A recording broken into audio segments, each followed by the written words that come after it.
Hari ini saya mau berkhotbah mengenai apakah yang sudah digenapkan oleh Yesus Kristus di atas kayu salib.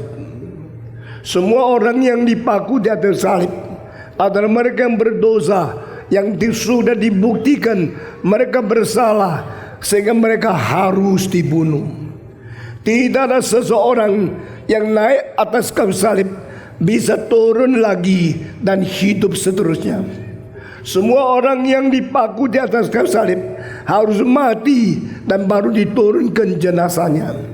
Dan semua orang mengetahui barang siapa yang dipaku di atas kayu salib adalah orang yang gagal total, gagal seumur hidup, gagal dan akhirnya dibenci, dimusnahkan daripada dunia ini.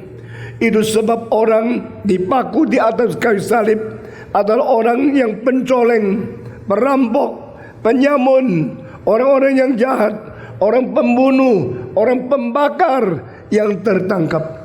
Waktu mereka ditangkap, mereka diadili melalui hukum dari para Romawi. Waktu itu kerajaan Romawi adalah kerajaan terbesar di dalam sejarah. Sebelum kerajaan Romawi ada kerajaan Mesir, ada kerajaan Babylon, ada kerajaan dari Persia. Tetapi semua kerajaan sebelum Romawi tidak ada satu yang lebih besar kuasanya dari kerajaan Romawi.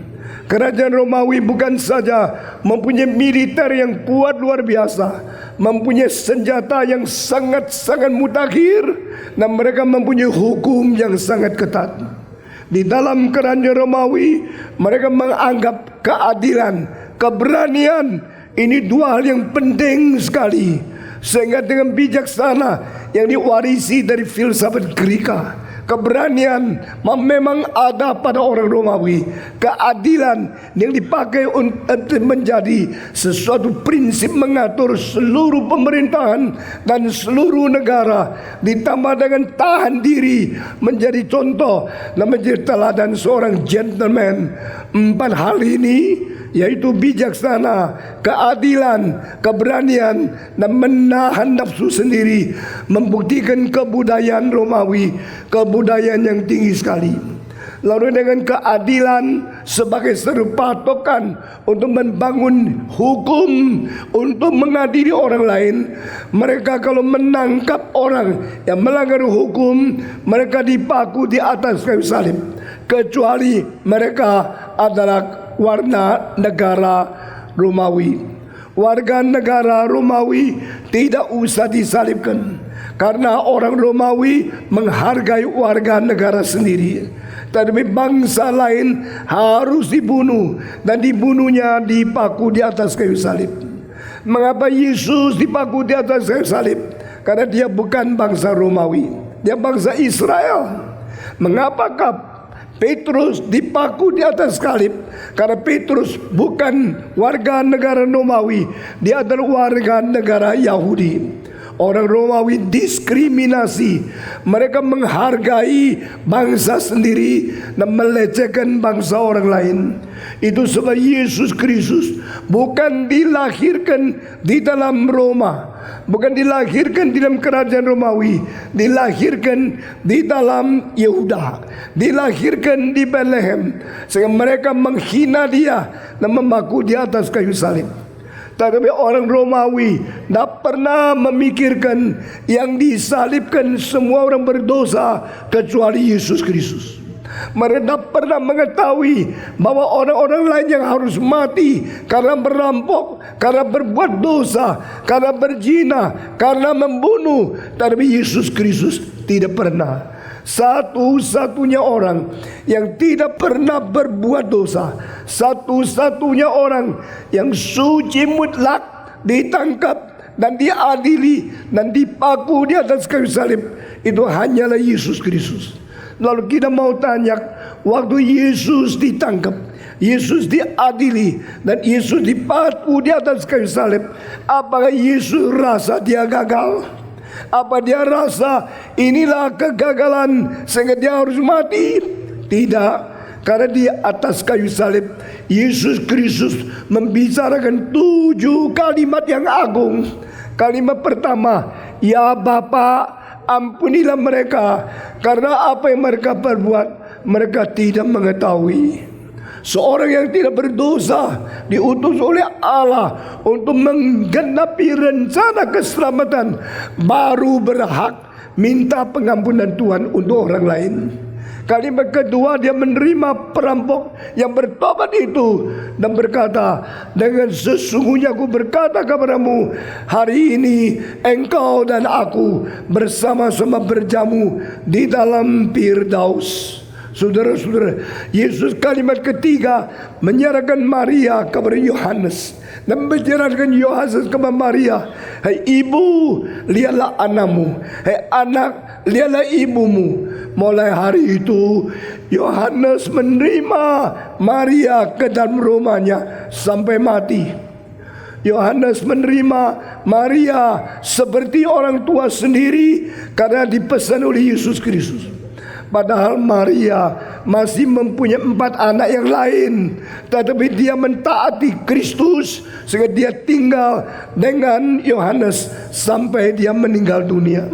Saudara-saudara, kalimat keempat, Yesus berteriak di atas kayu salib, Allahku, Allahku, mengapa engkau meninggalkan aku? Saat itu langit menjadi gelap, matahari tidak bercahaya, seluruh Golgota dikelubungi, ditutupi dengan kegelapan yang besar, dan Yesus dibuang oleh Allah. Allahku, Allahku, mengapa engkau meninggalkan aku? Kalimat yang mengerikan ini tidak dapat jawaban dari Allah Bapa, tidak mendapat jawaban dari siapapun. Karena inilah satu pertanyaan yang ditinggalkan untuk orang bertobat yang menjawab. Siapa yang harus menjawab? Engkau. Siapa yang harus menjawab? Saya. Bagaimana kita menjawab? Kita harus menjawab, mengapa Allah Bapa meninggalkan Yesus Kristus? Karena Kristus sedang menanggung dosa Stephen Tong, menanggung dosa kamu, menanggung dosa dia. Pada waktu dosa kita ditimpakan kepada Kristus, akhirnya Kristus dibuang oleh Allah Bapa. Kalimat yang kelima, Yesus mengatakan satu kalimat yang sama sekali berbeda dengan semua orang lain. Dia mengatakan sukseslah. Dia mengatakan genaplah. Pada waktu orang menganggap ini kegagalan, ini gagal total, ini sudah disalibkan, dibunuh, ini tidak ada pengharapan lagi. Yesus bukan merasa tidak ada pengharapan. Yesus justru terbalik mengatakan genaplah, sudah selesai, saya menyempurnakan rencana Tuhan Allah. Saudara-saudara, dan kalimat ke-6 Yesus mengatakan saya aus. Dan kalimat ke-7, Bapa, aku menyerahkan nyawaku di dalam tanganmu. Lalu pada sore jam 3 dia menurunkan kepala dan dia memutuskan napas terakhir dan dia meninggal dunia. Saudara-saudara, tidak pernah ada satu orang disalibkan di atas kayu salib mempunyai jiwa seagung seperti ini. Tidak pernah ada satu orang yang berani mengatakan inilah penggenapan, inilah penyelesaian, inilah penyempurnaan, sudah sukses. Saudara-saudara, lalu saya mau tanya, apakah yang sudah disukseskan oleh Yesus di atas kayu salib? Kita semua menamakan diri orang Kristen, tapi jika engkau orang Kristen tak pernah mengetahui dengan sungguh-sungguh apa yang diselesaikan oleh Kristus di atas kayu salib, engkau orang Kristen yang sia-sia. Saudara-saudara, sebagai orang Kristen, mari kita mengerti dengan benar-benar. Mari kita memahami dengan sungguh-sungguh apa sih yang dikenapi Yesus di atas kayu salib. Mengapa gereja di atas atap ada salib? Mengapa gereja di belakang panggung ada salib? Mengapa gereja di dalam panggung ada salib? Mengapakah kita pakai kalung salib? Tanda orang Kristen bukan tanda bintang, bukan tanda matahari, bukan tanda daripada bulan. Tanda orang Kristen adalah tanda salib. Karena Kristus pernah mati bagi kita. Kematian Kristus mempunyai kedahsyatan apakah? Mempunyai rahasia apakah? Mempunyai kemenangan apakah? Sehingga kita merayakan dan kita mengingat akan salib Kristus. Saudara-saudara, di dalam salib ada rahasia keselamatan yang paling mendalam. Di dalam salib ada kuasa keselamatan Tuhan yang paling ajaib. Di dalam salib ada kemenangan terhadap setan yang tidak terhingga kuasanya. Saudara-saudara, waktu Yesus mengatakan genaplah, di dalam kalimat ini mengandung paling sedikit 5 arti yang besar. Pertama adalah dia berkata kepada Allah, ya Bapakku, yang kau serahkan aku, yang kau utus aku, yang kau percayakan aku untuk menyelesaikan penebusan jasa itu, saya sudah menggenapi. I already accomplished your will to accomplish the planning of the salvation, to redeem human being, to save the sinners. Aku telah menyelesaikan keselamatan yang kau serahkan kepada aku. Aku sudah menggenapi. Saudara-saudara, kalimat ini pertama, dia berkata kepada Allah Bapa, yang kau serahkan kepadaku, aku sudah kerjakan. yang kau percaya kepadaku, aku sudah menyempurnakan, aku menyempurnakan akan keselamatan. Bagaimanakah Yesus menyempurnakan keselamatan? Pertama, dia datang ke dunia, dia tidak berdosa satu detik pun. Di dalam hidupnya 33 tahun setengah, dia tidak berdosa. Di dalam pikiran suci total, di dalam tangannya suci total, di dalam kakinya suci total, di dalam matanya, di dalam kupingnya, di dalam mulutnya tidak ada sedikit pun cacat celah. Dia hidup suci mutlak, hidup sempurna suci, sehingga kesucian yang sempurna itu menjadikan dia sukses. Dan dia berkata, aku datang bukan mentiadakan Taurat, tetapi aku datang justru menggenapi Taurat. Ini adalah hal yang tak pernah dilakukan oleh manusia. Semenjak Musa diberikan Tuhan Taurat untuk mengajar orang Israel berjalan sesuai kehendak Tuhan, Taurat dan 10 hukum sudah menjadi patokan, menjadi standar bagaimana kita hidup menyenangkan Tuhan. Tetapi saudara-saudara, sebenarnya Taurat tidak pernah menolong manusia menjadi orang sempurna. Taurat hanya menuduh dosa kita. Taurat hanya menyatakan bahwa kita sudah langgar, kita sudah jauh daripada kesempurnaan yang diinginkan Tuhan di dalam hidup kita masing-masing. Itu sebab tidak pernah ada satu orang mungkin melakukan Taurat. Kalimat ini muncul di dalam Kisah Para Rasul pasal 15. Pada bagian akhir, Petrus setelah musyawarah bersama-sama mengenai ajaran perjanjian lama dan bagaimanakah manusia yang sudah percaya Tuhan perlu disunat atau tidak, dia mengatakan tidak perlu. Karena dari nenek moyang kita sampai sekarang tidak ada satu orang pernah menggenapi Taurat. Itu sebab jangan membebani orang kafir, jangan paksa mereka mengikuti ini, karena kita sendiri tidak bisa menjalankan.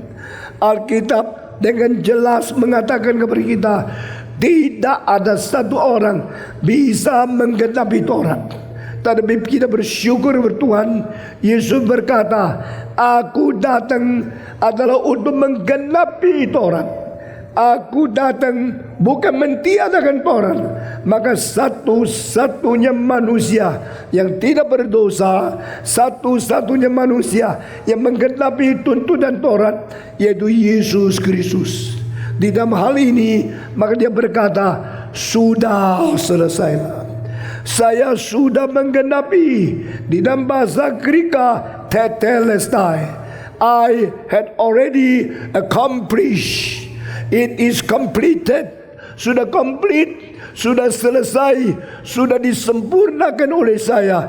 Ya Bapa, aku sudah menyelesaikan Tauratmu. Ini pertama. Kedua, pada waktu Yesus mengatakan selesailah, arti itu ada arti kedua, yaitu dia bicara kepada setan bahwa kuasamu sudah dikalahkan, bahwa engkau tidak bisa lagi mencengkeram manusia sehingga mereka akan dihukum oleh Tuhan. Karena saya akan melepaskan mereka dari tanganmu dan memberikan mereka kebebasan. Ini adalah arti kedua, di mana Yesus berkata ke iblis, sudahlah, selesailah, engkau tidak berhak mencengkeraman manusia lagi. Saudara-saudara sekalian, di dalam Roma pasal ke-6 berkata, karena kita berbuat dosa, karena kita melanggar Taurat, maka kematian menjadi raja memerintah di dalam tubuh kita. Karena kita berbuat dosa, maka dosa menjadi tuan yang memerintah di dalam tubuh kita, dan kita takluk di bawah dia. Pasal ke-7 Roma berkata, kita tidak ada sedikit pun kebajikan di dalam tubuh kita, karena kita semua sudah dijual di bawah dosa.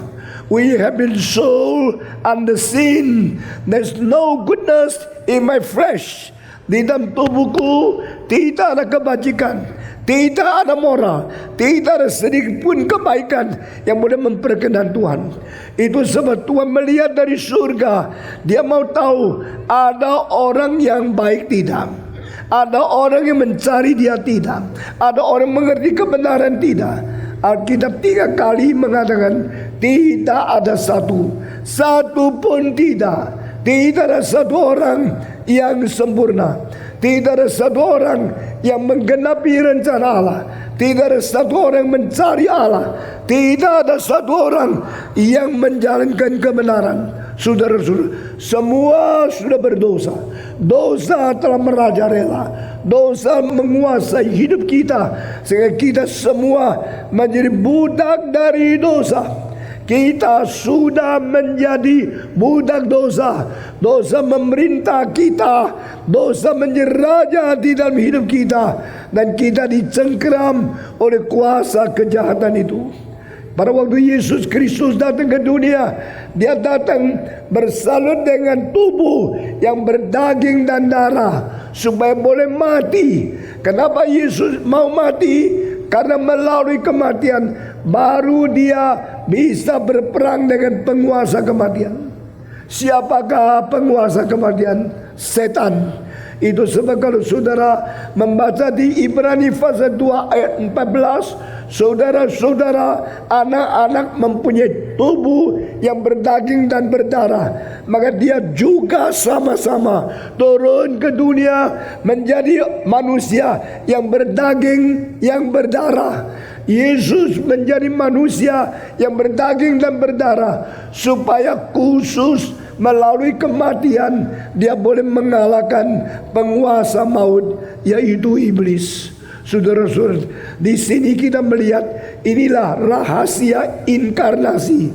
Jikalau Yesus tidak inkarnasi, jikalau Yesus tidak menjadi manusia, Dia tidak mungkin mati. Justru Dia ingin mati, karena upah dosa adalah apa? Maut. Dan Kristus menanggung dosa kita di dalam tubuh Dia di atas kayu salib. Ini menurut Petrus pasal 2 ayat ke-24. In His body He bear our sins on the cross. Di dalam tubuhnya Dia menanggung dosa kita di atas kayu salib, sehingga dosa ditanggung oleh Dia dan tidak lagi mencengkeram kita. Dosa dinaikkan ke atas tubuh Dia di atas kayu salib, sehingga dosa tidak lagi merajalela di dalam diri kita.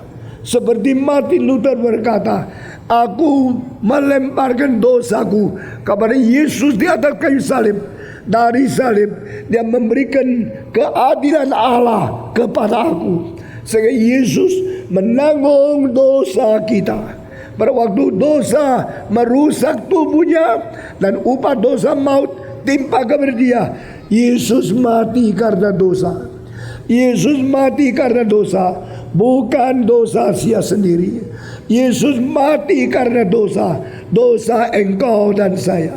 Yesus mati bagi engkau dan saya yang berdosa, sehingga upah dosa timpa kepada Dia dan tidak timpa kepada kita. Kita dilepaskan daripada kematian yang kekal. Kita dilepaskan daripada kematian yang abadi, dan kita mendapatkan hidup yang kekal. Tapi Kristus mati sementara di atas kayu salib. Saudara-saudara, tidak ada cinta yang lebih besar dari ini. Karena demikian Allah mengasihi isi dunia, sehingga dikaruniakan anak yang tunggal itu, supaya barang siapa yang percaya kepada Dia jangan binasa, melainkan beroleh apa? Hidup yang kekal. Saudara-saudara, dosamu, dosaku, mari kita serahkan kepada Tuhan. Tuhan timpakan segala dosa kita di atas diri Yesus Kristus, dan Dia menanggungnya di atas kayu salib, sehingga Dia dibuang oleh Allah dan berkata, my God, why hast thou forsaken me? Tuhan meninggalkan Dia ditimpa oleh dosa. Kuasa dosa yang mematikan itu dipindahkan dari saya, sekarang berada di dalam diri Yesus Kristus. Kuasa dosa yang mematikan saya sekarang mematikan Kristus. Lalu kuasa dosa yang ada padamu, padaku, semua digabungkan, ditimpakan pada Yesus Kristus. Kuasa dosa yang mematikan kita sekarang mematikan Kristus. Kristus satu orang menanggung dosa semua manusia yang beriman kepada Dia. Dan pada waktu semua orang beriman, dosanya dikumpulkan, ditimpa kepada Kristus untuk mematikan dia. Dia bagaimana bisa bangkit kecuali dia mempunyai hidup yang tidak terhingga. Dan inilah rahasia Injil. Alkitab mengatakan Kristus menebus kita bukan melalui hidup seperti imam-imam yang bisa mati. Tetapi dia menebus kita dengan hidup yang tidak berkebinasaan. Dengan hidup yang tidak terhingga. Di dalam Ibrani pasal 7 ayat 16. Karena dia mempunyai hidup yang tidak terhingga. Unlimited life. Saudara-saudara, ini ada infinite life. Infinitive. Saudara-saudara. Sehingga Yesus mempunyai hidup yang tidak terhingga. Dan dia menerima kematian yang terhingga. Semua disimbolkan kepada dia. Dia mengalahkan semua. Maka biar dia bisa hidup kembali. Puji Tuhan. Semua pendiri agama mati. Setelah mati dikuburkan.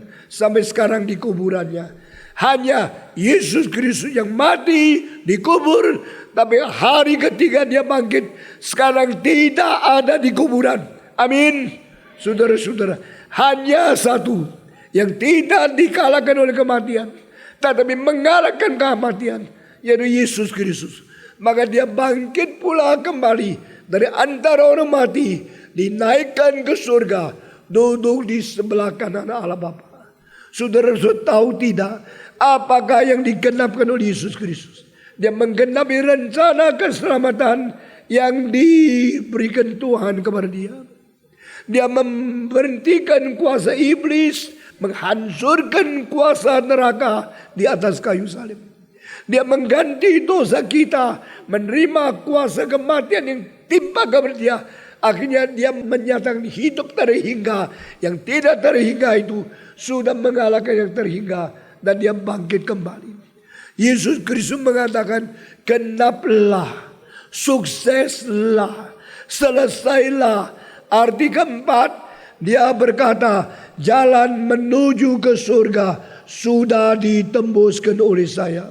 Saudara-saudara sekalian, di dalam Alkitab berkata kepada kita bahwa manusia tidak bisa datang kepada Tuhan bukan karena Tuhan telinganya berat, tidak mau dengar doa kita.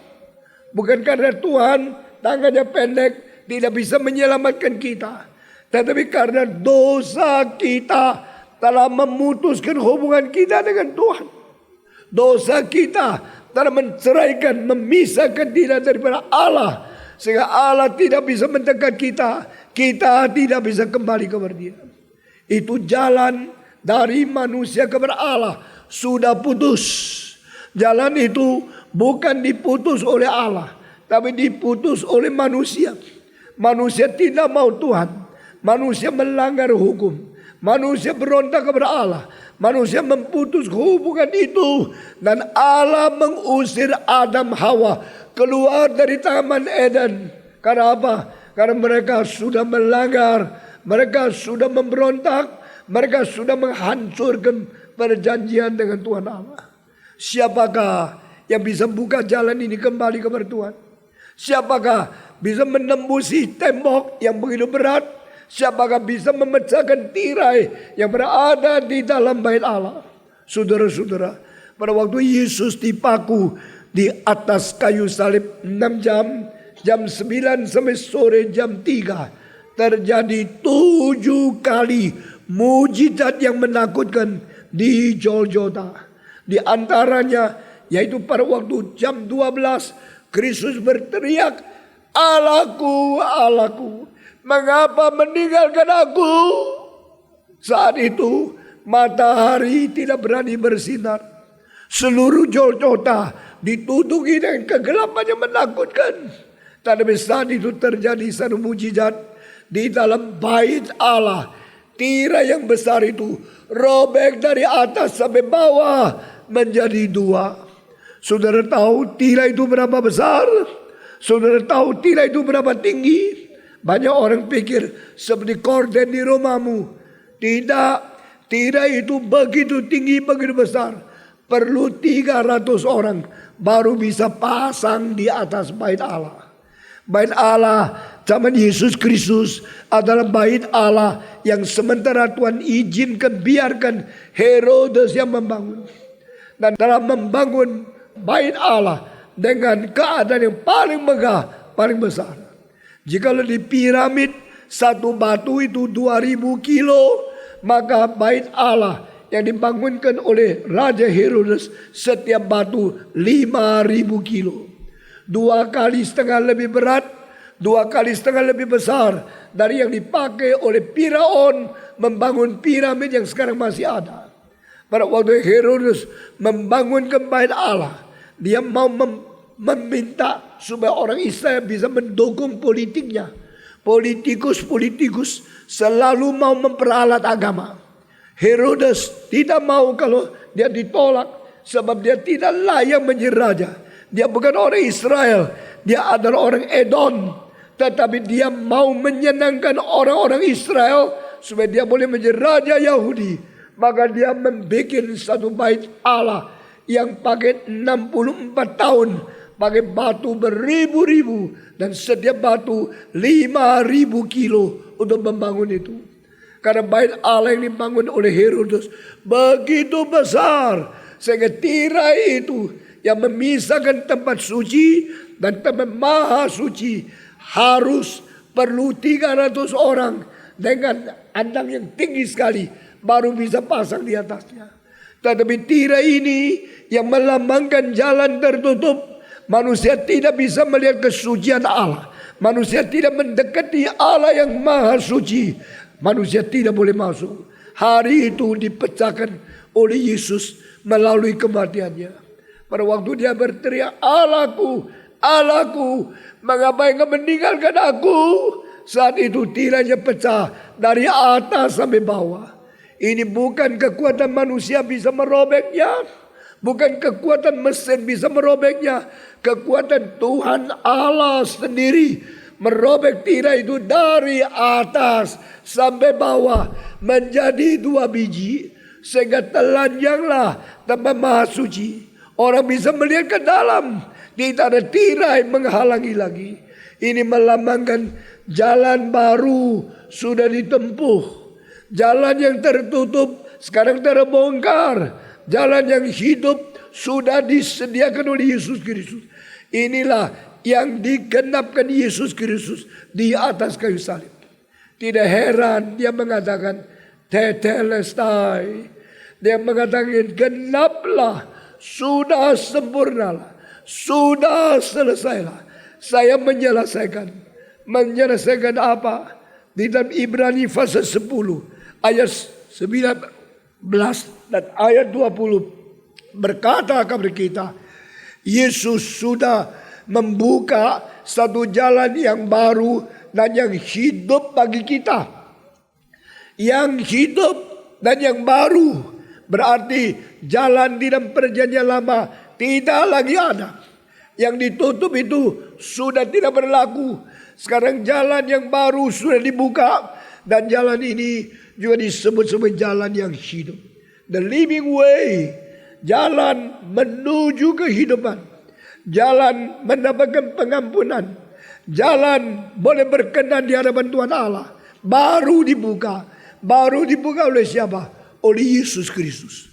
Saudara-saudara, tidak ada pendiri agama yang bisa bawa kita ke surga. Yesus berkata, akulah jalan, akulah kebenaran, dan akulah hidup. Tanpa melewati aku, tidak ada seorang bisa kembali kepada Bapa. Saudara-saudara, siapakah yang membawa kita kepada Bapa? Pendiri-pendiri agama lainkah? Tidak. Semua filosof yang agungkah? Tidak. Yang membawa kita kembali kepada Allah Bapa hanya satu orang, yaitu firman Tuhan yang menjadi daging. Allah jelma menjadi manusia yang namanya Yesus Kristus. Saudara-saudara, terbukalah jalan yang baru. Terbukalah jalan yang hidup supaya kita kembali kepada Tuhan. I am the way, I am the truth, and I am the life. No one come to the Father but by me. Akulah jalan, kebenaran dan hidup. Tidak ada satu orang bisa kembali kepada Allah Bapa kecuali melalui aku. Sekarang saya tanya, sudahkah engkau kembali kepada Allah Bapa melalui Yesus Kristus? Jangan lagi menipu diri, jangan lagi menutupi dirimu, jangan menyembunyikan dirimu di belakang dosamu. Engkau harus jujur berkata, Tuhan, aku datang kepadamu, aku mau menerima engkau sebagai juru selamat. Karena engkau sudah memecahkan tubuhmu seperti memecahkan tirai itu, sehingga melalui jalan yang baru, jalan yang hidup, saya kembali kepada Tuhan Allah. Saudara-saudara, inilah keempat arti daripada genaplah. Yesus sudah menggenapkan jalan yang baru bagi kita masing-masing.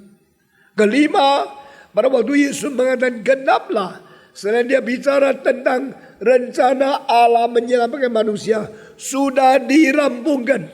Selain dia melihat kepada kita bahwa setan sudah dikalahkan, selain dia berkata kepada kita bahwa dia sudah menggenapi Taurat dan telah membuka jalan bagi kita. Saudara-saudara, Yesus Kristus mempunyai arti yang kelima waktu mengatakan tetelestai, genaplah, berarti orang berdosa sudah diterima oleh Tuhan Allah. Saudara-saudara, bolehkah saya diterima Tuhan karena saya cukup baik? Tidak mungkin. Tidak ada satu orang yang cukup baik di hadapan Tuhan Allah. Bolehkah saya datang kepada Tuhan dengan jasaku sendiri? Tidak mungkin. Kita tidak pernah ada seorang mempunyai jasa di hadapan Tuhan. Bolehkah saya diterima Tuhan karena saya mempunyai kelakuan yang sangat baik sekali? Alkitab mengatakan segala kelakuan kita yang paling baik hanya seperti kain pakaian yang bercompang-camping saja. Sehingga tidak ada satu orang bisa memperkenan Tuhan. Jangan kira engkau beramal, engkau masuk surga. Jangan kira engkau bersedekah, engkau masuk surga.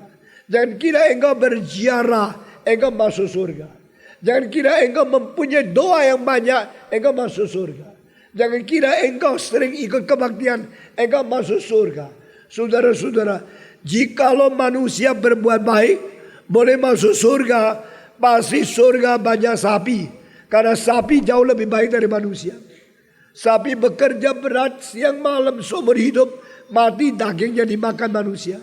Apakah engkau lebih baik dari sapi? Tidak ada satu orang baik. Satu pun tidak ada. Tidak ada satu orang yang cukup baik di hadapan Tuhan. Tuhan berkata, semua sudah berdosa.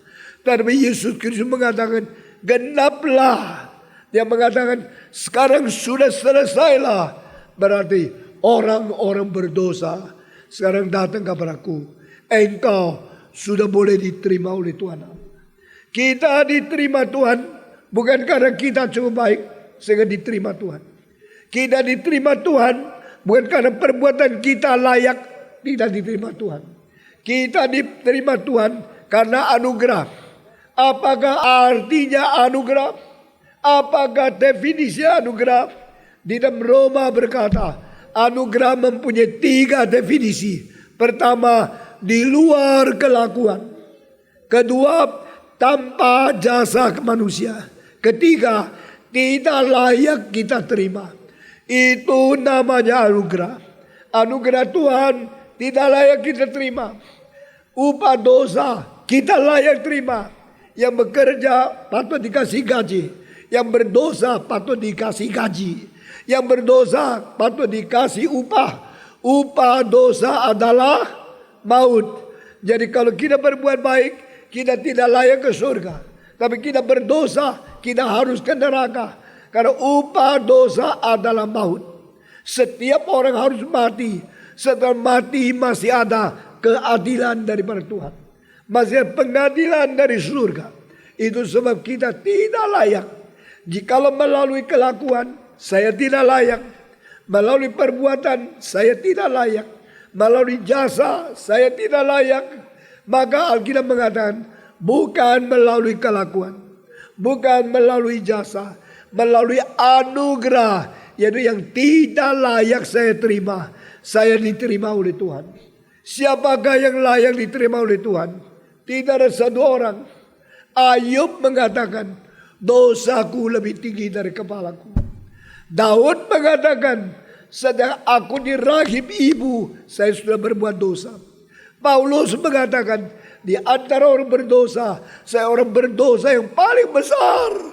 Petrus berkata, tinggalkanlah aku ya Tuhan, karena aku adalah orang berdosa. Semua orang suci di dalam Alkitab, tidak ada satu orang yang merasa diri layak. Yesaya berkata, aku adalah orang yang lidahnya najis, dan aku hidup di tengah-tengah orang yang lidahnya najis.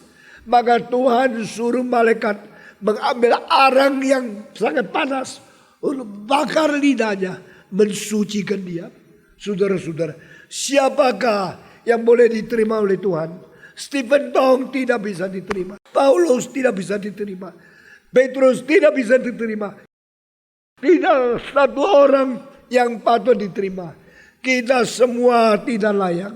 Tapi Tuhan berkata, di dalam diri anakku yang tunggal, di dalam Yesus Kristus, saya akan menerima engkau. Semua orang diterima Tuhan karena Tuhan menerima Yesus. Di dalam Ibrani pasal 10 dikatakan, ketaatan Kristus menjadi pangkalan keselamatan yang kekal bagi ketaatan kita yang masuk dalam ketaatan dia. You put your obedience into the obedience of Jesus Christ to God. Ketaatan Kristus di hadapan Allah menjadi patokan, menjadi fondasi, menjadi sesuatu prinsip di mana ketaatan kita boleh diterima. Jika ketaatan kita tidak dimasukkan ke dalam ketaatan Kristus yang sungguh-sungguh diterima oleh Tuhan, saya tidak diterima oleh Tuhan. Tetapi kalau saya taat kepada Kristus dan di dalam Kristus yang taat kepada Allah, Allah menghitung ketaatan Kristus sebagai ketaatan satu-satunya yang diterima. Maka kita taat kepada Kristus, taat kita juga diterima. Itulah rahasia. Tuhan tidak memerlukan engkau. Tuhan tidak membutuhkan aku. Karena Tuhan itu self-sufficient. Dia cukup pada diri. Dia sempurna. Segala sesuatu bersumber daripada dia. Tapi Tuhan mengatakan, saya mengasihani engkau. Jikalau engkau sungguh-sungguh. Jikalau engkau rendah hati. Jikalau engkau tulus, ikhlas, mau bertobat, datang kepadaku dengan air mata, dengan hancur hati, engkau mengaku dosamu, maka aku mengampuni dosamu. Saudara-saudara, hati yang hancur adalah hati yang diterima oleh Tuhan. Hati yang sungguh-sungguh rendah bertobat adalah hati yang tidak dihina oleh Tuhan. Alkitab berkata, Tuhan tidak menghina orang yang hancur hatinya karena mengaku dosa, yang bertobat. Ada orang seperti ini, Tuhan akan berkata malaikat, catat nama dia. Karena darah Yesus akan membersihkan dia. Jikalau kita mengaku segala dosa kita, maka Allah itu setia dan adil. Dan dia akan mengampuni segala dosa kita, membersihkan segala ketidakbenaran di dalam hati kami.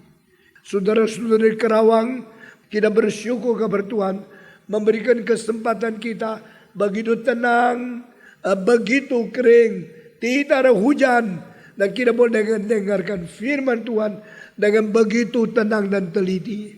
Setiap kalimat yang diucapkan di dalam khotbah ini adalah Injil. Setiap kalimat yang diucapkan di dalam kebaktian ini adalah dari Alkitab.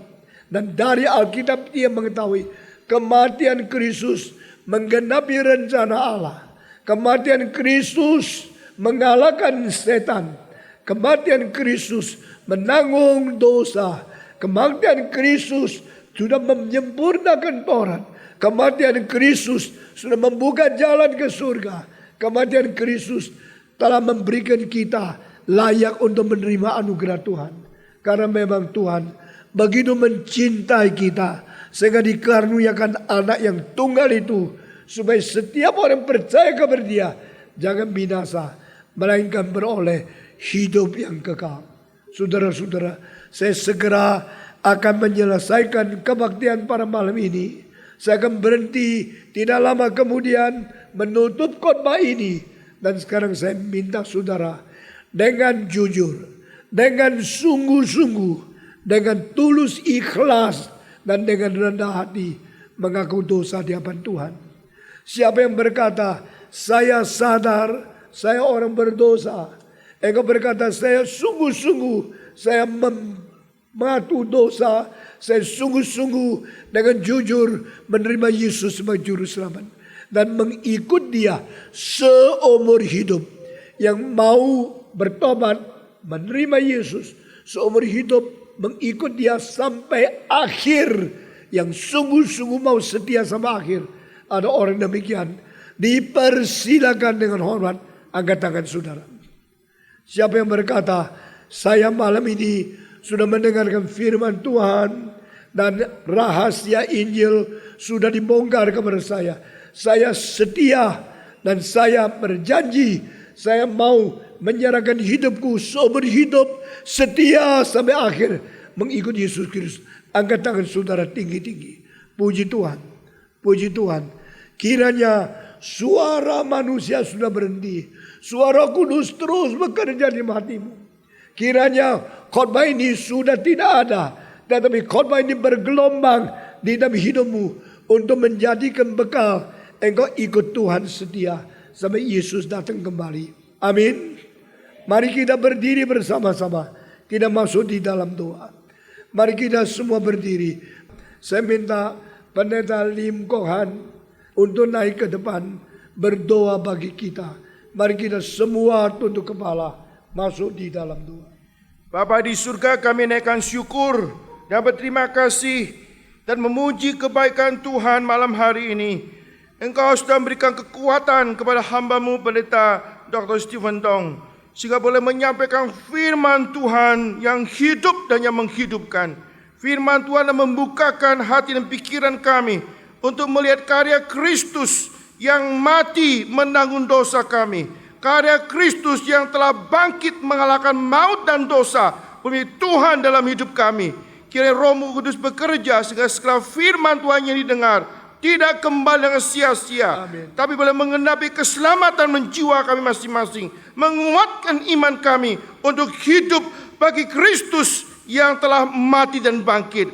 Inilah Tuhan doa kami. Kuatkan setiap kami yang sudah mendengarkan firman. Roh Kudus penuhi kami supaya kami lebih hari, lebih setia mau menjadi saksi Tuhan. Inilah Tuhan doa kami demi nama Tuhan Yesus Kristus yang telah mati dan bangkit untuk kami orang berdosa. Kami berdoa. Amin. Amin.